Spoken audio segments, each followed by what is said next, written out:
Good morning, bros, or maybe good evening, or maybe good afternoon, depending on where you're watching us from. Thank you for tuning in. I'm T-Shroom. I'm going to be taking the ship today. We're going to be looking at some great stories here. We're going to be taking a look at the charts and hopefully establish some good levels for you all in your day of trading. Well, let's go ahead and jump on into it. Our first story here is actually a meme. It's going to set us up here nicely. You'll remember the banking story. SVB, Signature Bank, Credit Suisse, Deutsche Bank, and now UK's Metro Bank shares suspended multiple times after plunging more than 25%. It comes amid reports that it was just trying to raise $600 million in debt and equity. Right, well, that sent the wrong messages to the market, and in this high interest rate environment, you can't afford to make a slip like this if you're UK's Metro Bank. It's not good. So the contagion of the high interest rate bank fallouts here, it already spread to Europe and Switzerland with Credit Suisse and Deutsche Bank also having some signs of weakness, but now it's getting into the UK with Metro Bank there. Well, we'll have to see how that goes and if that has more second order effects. But another big important story here, Popeyes overtakes KFC as number 2 chicken chain, but Chick-fil-A stays on top. Let me know in the comments, are you more partial to Popeyes or KFC? We already know your favorite's probably Chick-fil-A, but I want to know out of KFC and Popeyes, which do you like better, guys? Let's go ahead and get to some real crypto stories here. It was a poor week for the Ether Prompts research firm to reverse outlook and advise favoring Bitcoin instead of Ether. Let's get into some of these details here. The early returns show fairly sluggish volumes for these investment vehicles. According to K33 Research, first-day trading volumes in the ETH ETFs were just 0.2% of similar futures-based Bitcoin ETF products launched in late 2021. Well, there's a lot I could say about the differences of those, but let's read on to some of these other details here. Some researchers over at K33 said, "We believe it's time to pull the brakes on ETH and rotate back into Bitcoin," says Vittel Lund, senior analyst at K33 Research, said that yesterday, or actually on Tuesday rather. Lund explained that the interest for the newly listed futures-based ETFs in the U.S. had strongly missed his expectations, promoting him to ditch his month-old investment advice to increase ETH exposure compared to Bitcoin to profit from the ETH hype. So his thesis is not working there. It's going to be really interesting to watch how this one kind of plays out. As you can see, ETH was definitely expected to do pretty well with the launch of this ETF. It has not gone that way. We were talking in the spaces last night, the Investing Bros spaces, which you can catch at 5:45 Eastern Standard Time on Wednesday nights. We were talking about how the retail market right now is exhausted in crypto. There's not a lot of buying from retail. And when there is, it's just to kind of take advantage of these short pops. And we will take a look at the charts today in this video. But before we do, let's go ahead and get to some more of these stories, guys. The big one this week is the SBF trial. And this article from CoinDesk is unpacking the first day of Sam Bankman-Fried's actual trial.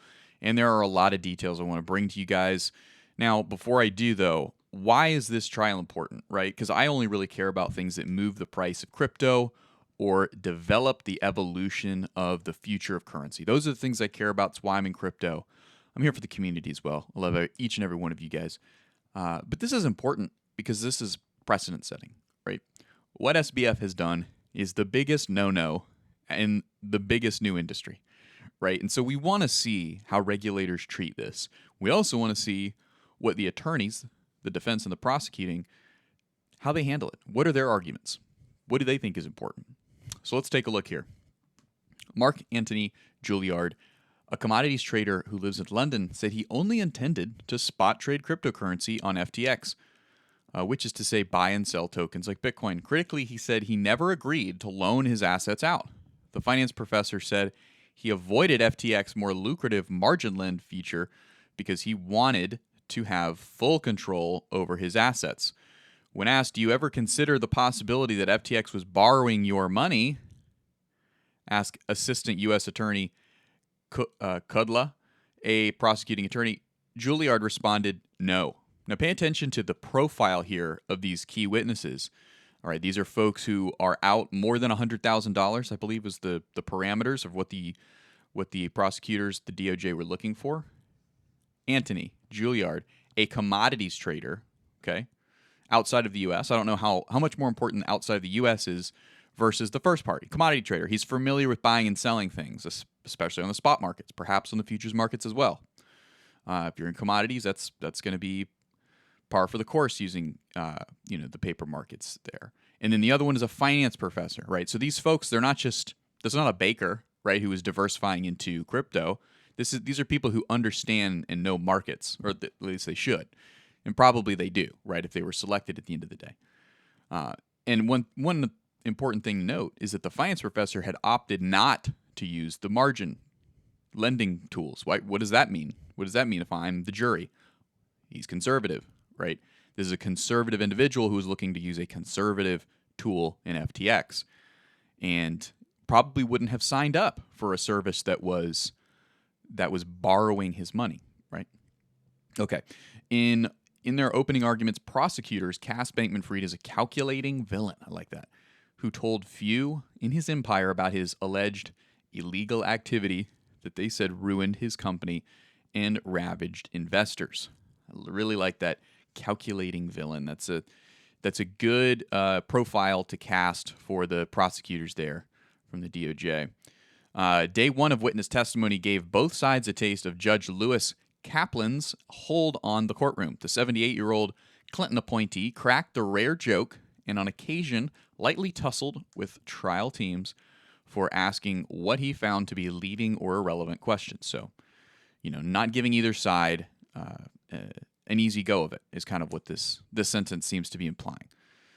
In one of the stranger back and forths of the day, he challenged prosecutors' attempt to show the jury a zoomed-in version of the first witness's FTX wallet. Right, so showing a little bit of jest. Hey, you're technically inept. I'm sure they figured it out.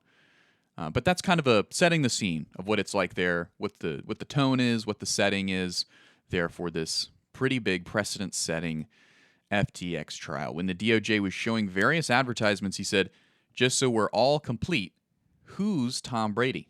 To get an answer on record. He's a professional football player, yada yada said. So obviously showing a little bit more capacity for humor there. Not just a robot who has a bunch of laws and precedent in their brain, right? Somebody who has a little bit of sense of humor as well. And if you've ever been in a courtroom or if you've watched a TV, right, where there's some kind of scene in a courtroom, you know that humor can go a long way in the long and drawn out, detail-ridden environment of a courtroom, especially in the United States. So that's going to be the majority of what jumped out to me, but there was a couple more details that I wanted to bring to you all's attention. So far, they've barely scratched the surface of the technical details about what blockchain is or how FTX actually operated. Instead, they're hearing from people immediately affected, right? So now they're just really hearing about the witnesses, right? The commodities trader and the finance professor, right?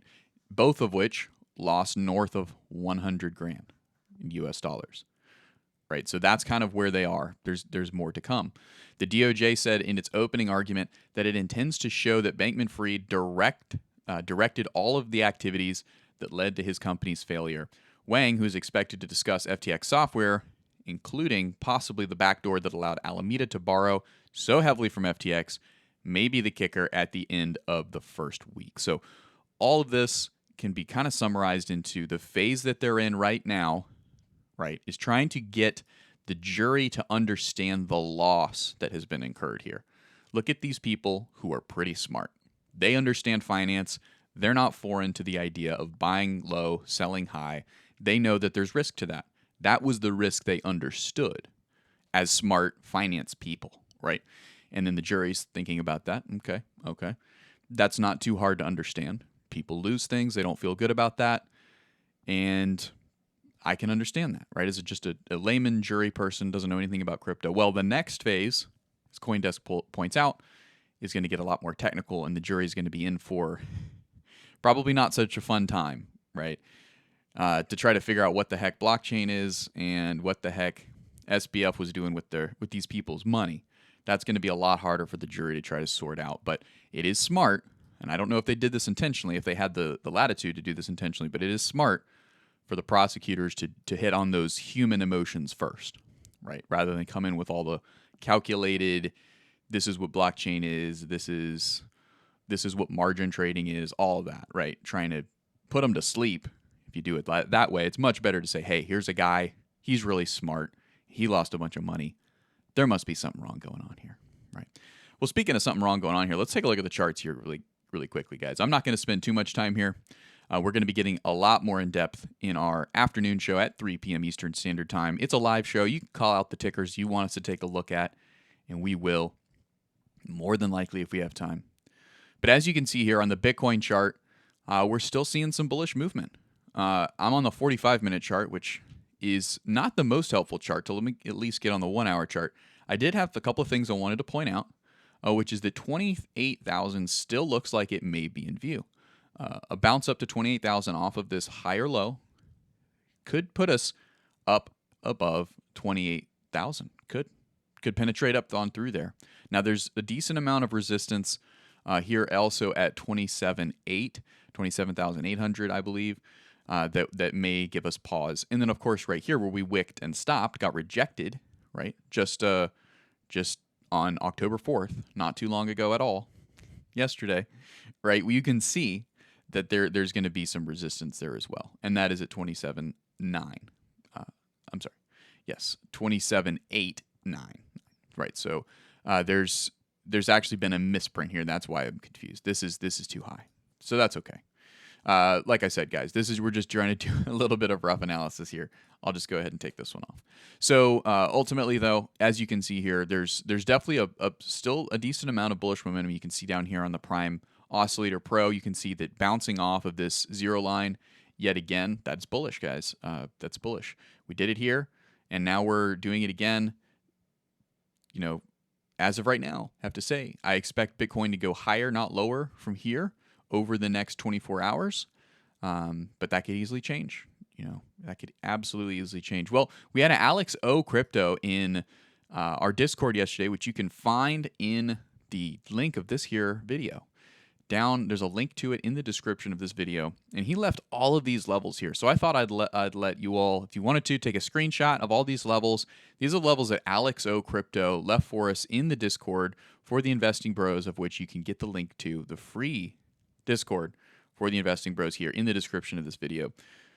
Seeing a lot of good levels there. As you can see, I took a lot of my cues from Alex O. Did not successfully put the cues and the levels in the right place.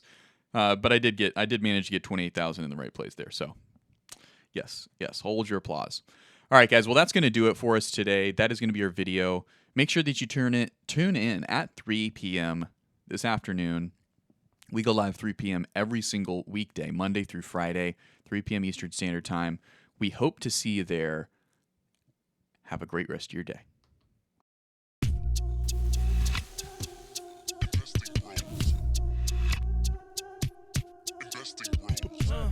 Trying to make paper, turn that better to cake.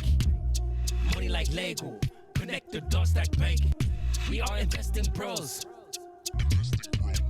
We are investing bros. Army pipe, lethal on trade. Entries and exits, worthy of praise. Tim, the professor, the TA. Shout it out loud on the PA.